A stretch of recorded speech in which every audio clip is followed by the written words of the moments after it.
Olá, nosso Direito em Ação hoje vai falar sobre um assunto importante para toda a sociedade, mas claro, em especial para as mulheres. Quando pensamos em ação, quando pensamos em maioria, e digo maioria, a presença em maioria das mulheres nas instituições, nas empresas, nos concursos públicos, hoje as mulheres estão se destacando, mas mais do que isso, as mulheres na justiça, eu penso no direito e na própria maternidade. É esse o tema de hoje, direito e maternidade. E para falar sobre esses e outros assuntos, nada melhor do que receber uma especialista no tema, que é a doutora Ana Cristina Baruffi. Como vai, doutora Ana?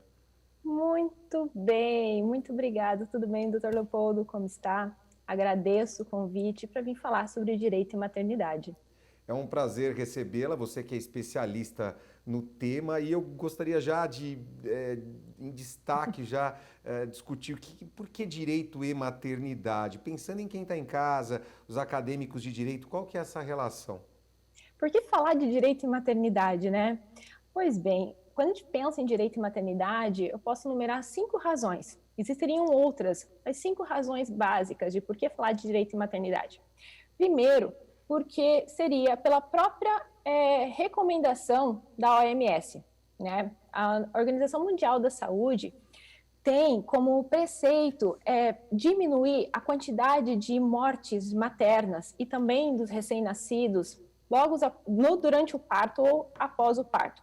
É incrível o número de casos existentes. Né? Em razão disso, inclusive, há o projeto da Agenda 2030, em que o objetivo 3, que é relacionado à saúde, tem como meta diminuir a morte materna e a dos recém-nascidos até os 2 anos de idade, que é um número muito grande. Nós temos também uma questão relacionada ao Ministério da Saúde, junto com o programa Rede Cegonha. Né? E aí nós temos, dentro de ser uma meta estabelecida pelo Ministério da Saúde, de também diminuir a taxa de mortalidade materna no momento do parto, ou nas horas seguintes ao parto, tem também a questão do cuidado e a saúde.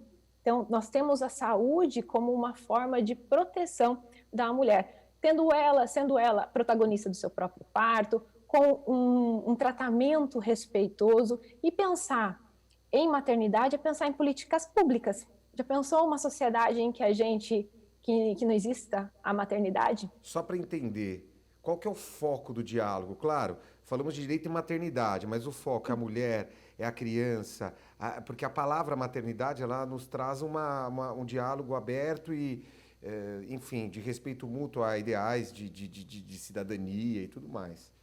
Entra desde do momento da concepção, a identificação da mulher como um personagem social e importância sua dentro da sociedade, né, porque não existe sociedade sem maternidade.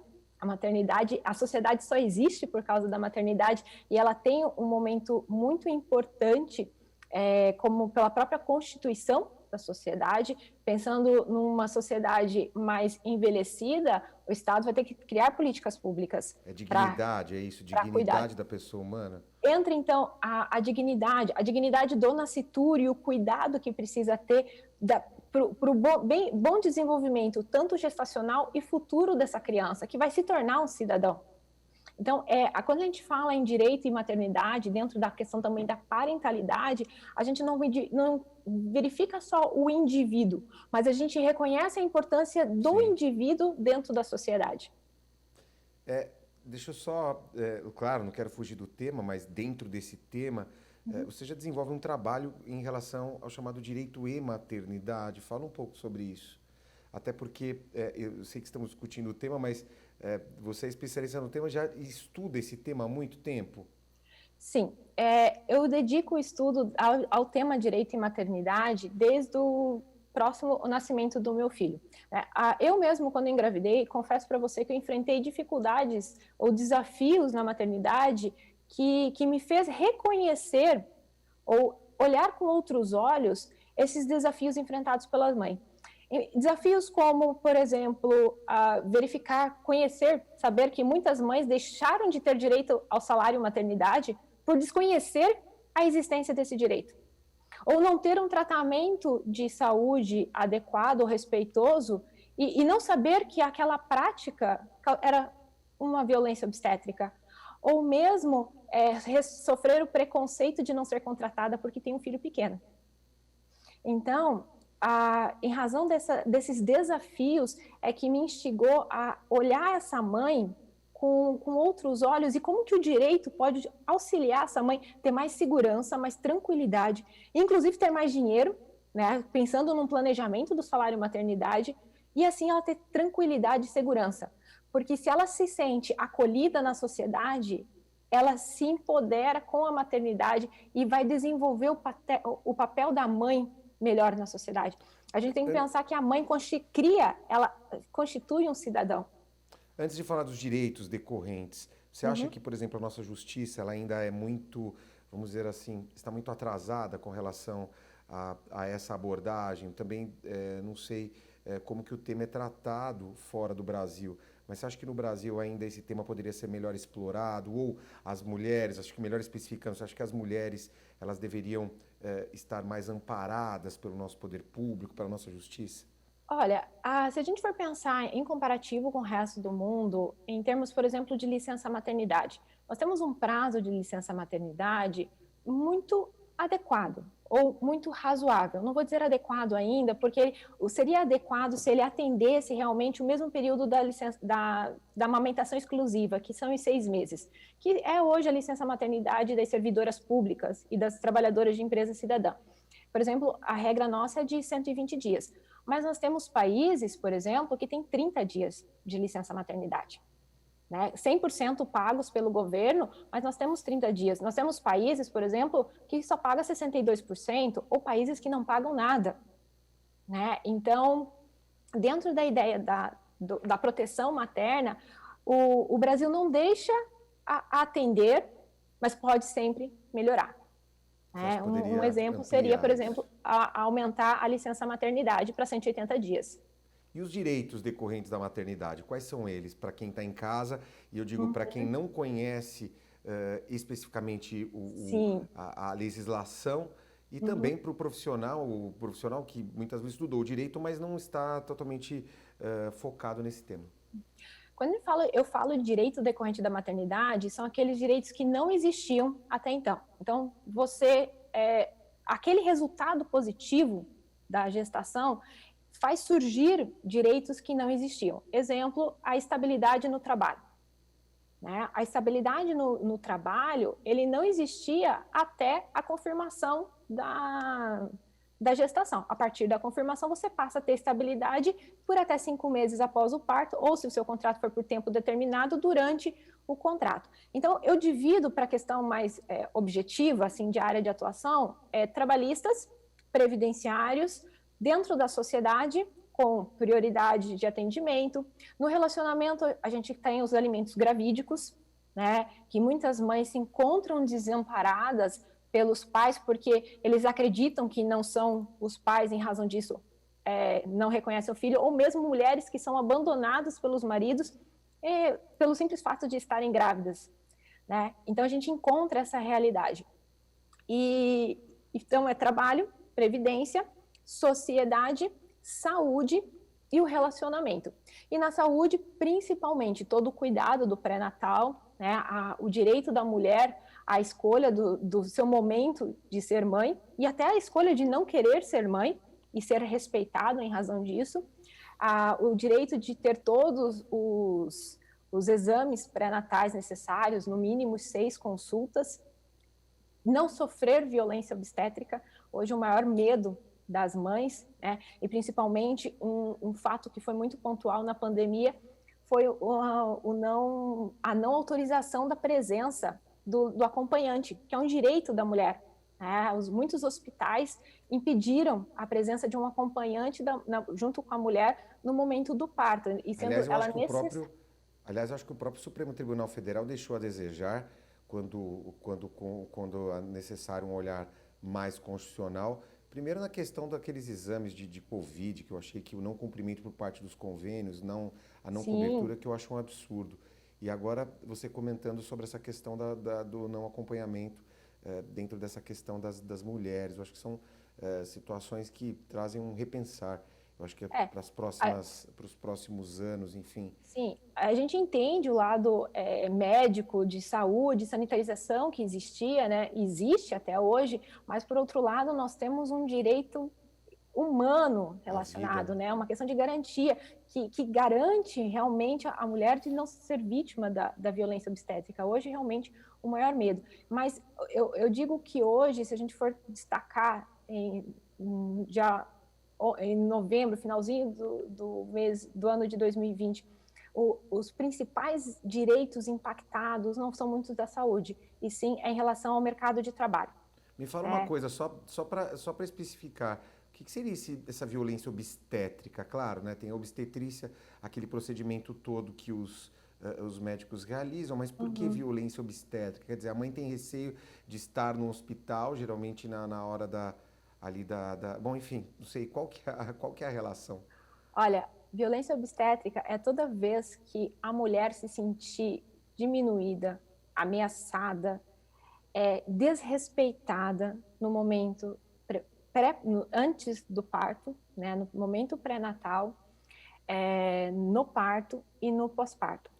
Porque pode ser antes da criança nascer. Antes da criança nascer. O próprio atendimento médico das consultas, por exemplo, não autorizar que o pai participe do exame da consulta. Isso que ele tem direito, e olha só que legal, os pais também têm direitos decorrentes da maternidade. O pai tem direito a acompanhar a mãe do seu filho em 2 consultas ou 2 exames sem desconto salarial, né? Então, são direitos que não abrangem só a mãe, faz também, agrega ao pai, né? Então, a violência obstétrica hoje, ela é um assunto muito delicado que causa muito medo à mulher, tanto pela parte cirúrgica, né, a violência pontual ao corpo, mas como a alma, né, de palavras que são ditas pela equipe médica no momento do parto, que impedem a mulher de ser a própria autora do parto. Eu vou dar exemplo, como por exemplo gritar, né, suar, desrespeitar, não tornar aquilo humano. Você sabe que uma mulher, ela me relatou o seguinte, que na hora do parto, além do procedimento, claro, entrou com uma ação, ganhou ação de danos morais, aquela coisa toda, mas ela comentou, claro, isso não conseguiu ser detectado, assim, não conseguiu ser provado, isso especificamente, as palavras do médico, né? Diz que na hora que foi ter o filho, diz que a médica começou a proferir palavras ali de baixo calão e colocando a situação de uma maneira totalmente que denegria mesmo a dignidade, enfim, e colocava ela numa situação assim extremamente, nossa, deplorável. Mas assim, como provar isso? Porque fica quase que impossível, porque ali naquele momento quem está lá? O médico, a paciente e o enfermeiro. E aí, para conseguir Eis a importância comprovar? do acompanhante. É por isso a importância do acompanhante. A gente tem que lembrar que a mulher ali, ela está frágil, ela está insegura. E aí o acompanhante, para lhe dar a imposição do respeito, impor, e se for necessário, chamar a polícia. No momento, assim, realmente é um momento muito delicado. Isso é uma coisa que não é divulgada, né, doutora? Essa questão da presença do acompanhante. Então, nós temos algumas redes de apoio em sistema no caso da violência obstétrica, principalmente o grupo Nascer Direito, tá? Vale muito a pena conhecer, que eles têm um trabalho muito árduo de divulgação e o combate à violência obstétrica. Hoje, as defensorias públicas dos estados, elas estão muito bem equipadas para proteger as mulheres em relação a esses direitos. Então, e para saber, conhecer se realmente só foi vítima ou não de violência obstétrica, cabe à mulher ter muito conhecimento de como funciona o parto, o que esperar do parto. Tá? Então, por isso é muito importante a mulher que está gestando, eu digo que o direito básico dela, além de respeito, é a informação. Ela tem direito à informação de tudo relacionado à gestação, desde os seus direitos e desde como funciona o parto, o que esperar do parto, o que tem que acontecer, para o que acontecer diferente daquilo, desde que justificado, explicado pelo lado médico, que a gente também tem que entender o lado médico, né? Que existem, o parto ele não é um momento, não é um evento fixo, ele é mutável. Então, a importância de conhecer o médico, a equipe médica, e confiar no médico também, mas verificar se em todo aquele momento ela foi tratada com respeito. Foi ela a autora do seu próprio parto. E existe um instrumento que pode auxiliar, né, nessa tratamento, que é o plano de parto. Muitos hospitais ainda têm algumas situações, né, quanto ao atendimento do plano de parto, mas é um instrumento que pode auxiliar a mulher na questão da violência obstétrica. A presença do acompanhante é essencial para isso, pois ele servirá de testemunha. O próprio prontuário, com todas as orientações do que foi ocorrido no momento do parto, né? Então, mas assim, não tem como dizer, vai ser para tudo assim. Cada caso é um caso, né? Então, é conhecer muito bem de como funciona o parto, as fases do parto, para poder identificar o acontecimento ou não de violência obstétrica. E para isso, quem tiver mais curiosidade, eu indico muito a equipe do Saber Nascer, tá? Que eles realmente têm um material muito legal e combatem muito a violência obstétrica. Aliás, poderíamos até fazer um debate aqui com a equipe do Saber, enfim, poderíamos convidá-los para um debate, enfim, acho muito importante abrir esse diálogo. Sim. Agora, essa questão, aliás, eu não gosto da palavra pandemia, porque eu acho que pandemia já até desgastou essa palavra. Já está desgastando, né? Vai acabar daqui a pouco. Pandemia e novo normal, né? Para mim já ficou cansativo, mas de qualquer forma, essa transição, essa instabilidade, essa transformação no mundo, de qualquer forma, ela traz uma reflexão em razão dos direitos de pais e mães. E nesse momento, quais são os direitos de pais e mães, doutora, nessa questão de pandemia? Voltando novamente com essa palavra, né, que eu não gosto mais de pronunciar. Olha, com o impacto da pandemia, né, do coronavírus, eu acho que o espaço que teve mais sensibilidade foi a relação de trabalho mesmo, né? As escolas fecharam, todo mundo foi obrigado a retornar para casa, e naquelas medidas lá em março, abril, emergenciais, muitos pais, muitas mães, principalmente, ou foram mandadas embora, porque ninguém sabia o que ia acontecer. Muitas tiveram seus contratos de trabalho suspensos, tanto que na época que saiu a MP 936, eu, na primeira leitura, na hora, saí correndo, fui fazer um texto e lutar pelos direitos das mães. Por quê? Suspendendo-se o contrato, como que fica se nascer o bebê e o contrato suspenso? A mãe não tem direito ao salário maternidade, porque é requisito para o salário maternidade o contrato estar ativo, o contrato suspenso vai entrar como facultativa, tanto que era a situação, se você quiser, você contribui como facultativo, só que no cálculo, na matemática, o valor é muito diferente de receber.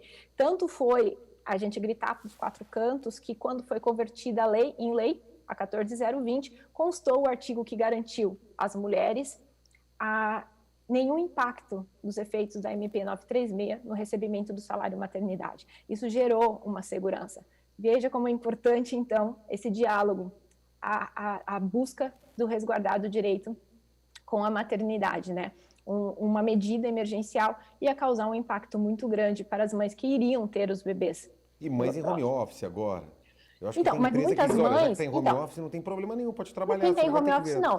Mas a gente encontra uma grande outra parcela que precisa ser presencial, principalmente quem trabalha no comércio, né, as vendedoras. E aí surgiu um segundo problema. Escolas fechadas, preciso voltar para o mercado de trabalho. E agora? Mercado presencial. E agora, com quem que eu deixo os filhos? Então, nós tínhamos medidas, sempre teve sugestões de outras medidas, mas as mulheres, no final, por achar que não teriam outras, muitas pediram demissão. Hoje, se a gente for pegar os dados, a mulher está fora do mercado de trabalho como estava em 1990. O número diminuiu muito, principalmente no momento em que a mulher estava se assegurando e encontrando o seu espaço dentro do mercado de trabalho. Então, a pandemia para os pais foi muito impactada. E enquanto não houver o retorno às aulas, ela ainda se sentirão esses efeitos, principalmente aquelas que precisam estar presente no ambiente de trabalho. E com isso aí surgem outros problemas sociais. As tias para cuidar das crianças. A gente sabe que tem muitas mulheres que, para as mães poderem trabalhar, estão cuidando dos filhos e as escolas se mantêm fechadas. Então a gente entra num outro dilema social. Eu até fiz um questionamento, época de eleição, veja o que o seu vereador, o seu prefeito está pensando nas mães. Porque, e agora? As mães precisam das escolas, e as escolas se mantêm fechadas. Mas a gente entende por que precisa manter fechado, para diminuir o impacto do vírus. Então, é um problema social que precisa ser resolvido em algum momento, porque por mais que o decreto encerre dia 31 de dezembro, o vírus está aí ainda. Você acha que voltam às aulas ou isso vai ser prorrogado, hein? Olha, aqui onde eu estou não voltam, porque a gente já está de novo aproximando do vermelho. E a regra é que fechou o vermelho, tudo fecha de novo. Até as escolas particulares que hoje estão abertas vão passar a fechar. Eu gostaria que voltasse, mas pensando no social, ainda é muito cedo de dizer. Cada estado tem a sua realidade, né? A gente sabe que tem os estados que são melhores, outros estados não. Aliás, informando ao nosso telespectador, estamos conectados agora, doutora, falando de Santa Catarina, é isso? Isso, estou em Santa Catarina. Aqui nós estamos no laranja quase vermelho. São diferentes, por exemplo, São Paulo, Santa Catarina, Rio Grande do Sul, as relações são diferentes entre as regiões? São sim, não dá para negar. Cada região tem sua forma de tratar, né, a questão do coronavírus. Aqui a gente tem, por exemplo, um plano de retorno em relação às aulas, de como a escola vai cuidar para diminuir os efeitos, quais são as situações, como vai ser a participação dos pais nesse controle, né, o cuidado de verificar a febre da criança ou não.